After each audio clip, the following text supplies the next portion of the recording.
Halo semuanya, kembali lagi bersama saya Johan di Juna Trading ID. Jadi pada kesempatan video kali ini saya akan coba menjelaskan kembali yang untuk update dari pergerakan XOUSD atau melakukan update dari video yang sebelumnya. Jadi kalau pada video sebelumnya kalau kalian tonton ya, itu ada beberapa poin penting yang saya sampaikan.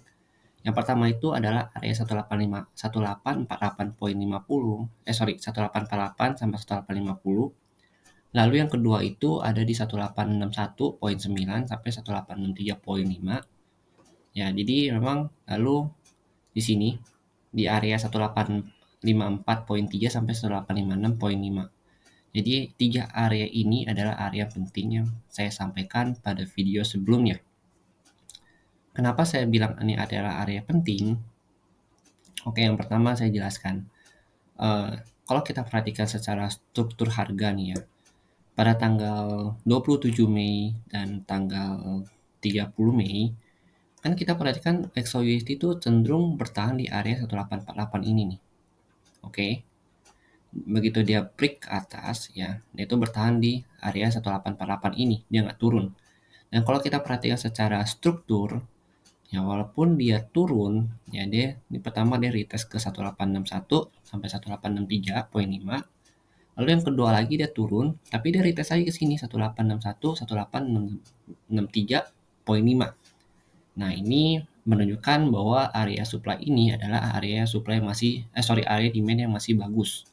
Tapi begitu dia turun ya, dia break dari 1848 sampai dengan 1850. Ya, jadi pada video sebelumnya juga saya sudah katakan ya, jika dia sudah break dari 1848 dan 1850 atau area demand ini, itu artinya dia akan melakukan penurunan yang baru atau membuat low yang baru di time frame 30 menit.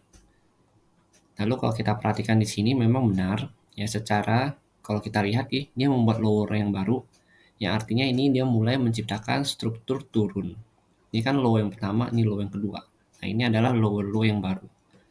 Lalu kalau kita perhatikan memang pada tanggal update video kemarin, yaitu kan harga itu masih berada di 1854 ya. Di sini nih videonya, harganya nih. Dia masih sideways, dia belum bisa break bawah 1854 ini. Lalu pada saat dia coba untuk pullback dan naik, ternyata dia belum bisa break dari 1860 ini kembali. Begitu dia turun, dia break dari area supply ini, demand ini berubah menjadi area supply. Jadi kalau dia udah di break nih, area demand yang udah di break itu berubah menjadi area supply. Itu sudah memang dari situ ya begitu.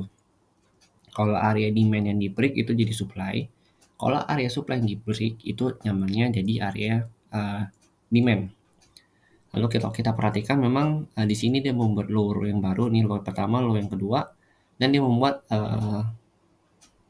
higher low yang baru nih, high yang pertama, high yang kedua, lalu ini high yang ketiga. Oke, ini high yang ketiga nih di sini nih. Ini ada high yang ketiga. High yang ketiga itu dia melakukan retest kembali ke area supply nih. Nah, ini yang saya katakan kalau area demand ditembus itu berubah jadi supply zone. Dan itu adalah area seller di sini. Ya, di sini ya, ini adalah area sellernya. Oke, makanya dia nggak bisa break dari 1854, 1856, ya 2 poin ini, dia itu langsung turun ke bawah. Dia turun, yang artinya dia membentuk struktur turun baru. Nah, ini dia membentuk lagi nih kan higher low yang dia sebelumnya ya. Nah, ini dia membentuk lower low yang baru lagi di sini di 1839 sampai 1841.6. Jadi ini adalah area penting nih. Ini adalah last hope-nya si XAUUSD kalau dia masih mau naik ke atas.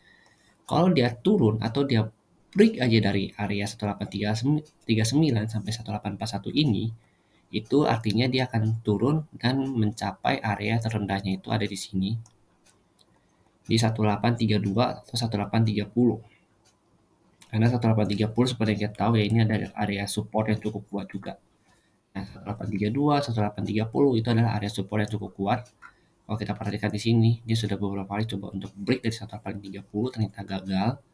Dan begitu dia break ya di daerah-daerah sini nih, dia langsung naik ke atas dan hanya retest sampai ke 1832 aja, yang menandakan bahwa di 1830 dan 1832 ini adalah demand area dia kalau dia break dari 1839 ini. Ini adalah area demand terendahnya.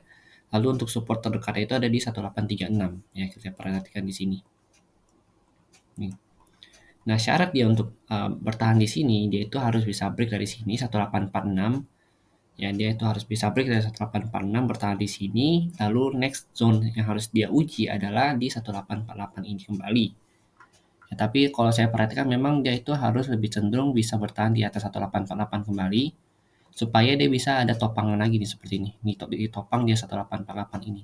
Jadi kalau misalkan harga belum bisa masuk ke 1848 itu artinya dia itu akan terjadi penurunan kembali atau dia bisa membuat higher low yang baru lagi dan menciptakan lower low yang baru lagi di sini. Oke, jadi mungkin sekian dulu ya penjelasan dari saya untuk XAUUSD. Jadi kalau misalkan ada yang salah atau misalkan ada yang kurang, silakan kalian tambahkan di kolom komentar. Terima kasih dan sampai jumpa pada video berikutnya.